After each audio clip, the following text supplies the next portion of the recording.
I'm very encouraged by what the Law Commission are saying so far.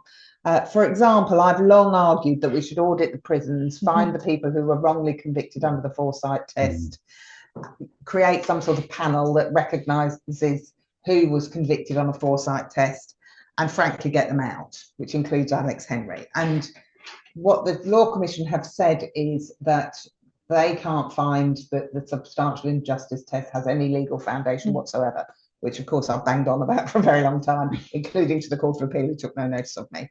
I genuinely think when you look at the law as it developed correctly, there is a causation. I think causation is the hardest thing to grapple with in law, but it's there, and contribution is something we have to grapple with, because that's where your culpability comes from. You know, this comes back to basic jurisprudence that we're trying to find. Who is a criminal? What is a crime? It's week one criminal law. So I do think there's something about contribution. I don't have an issue whatsoever with the word significant. I think there are also some really good noises around from the Law Commission around sentencing.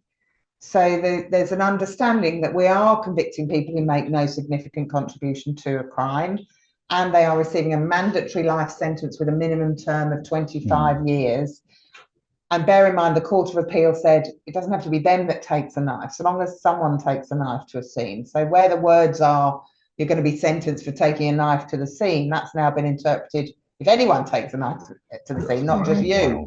So there are some terrible interpretations by the Court of Appeal that I think have made people suddenly realise, well, hang on, how come these kids are in prison for labelled as murderers when they make no significant contribution to the crime, but they're facing, and prosecutors are choosing to prosecute them for that crime without an alternative, or without a meaningful or realistic alternative, so that they know when they're charged that they're going to be facing life with a mandatory minimum term. I think the world is waking up to the fact that sentencing is an area that must be changed, and that the Law Commission is already making some significant comments about that. I'm not saying the Law Commission is the answer, and I certainly don't want to wait till 2028. I think it's really obvious now.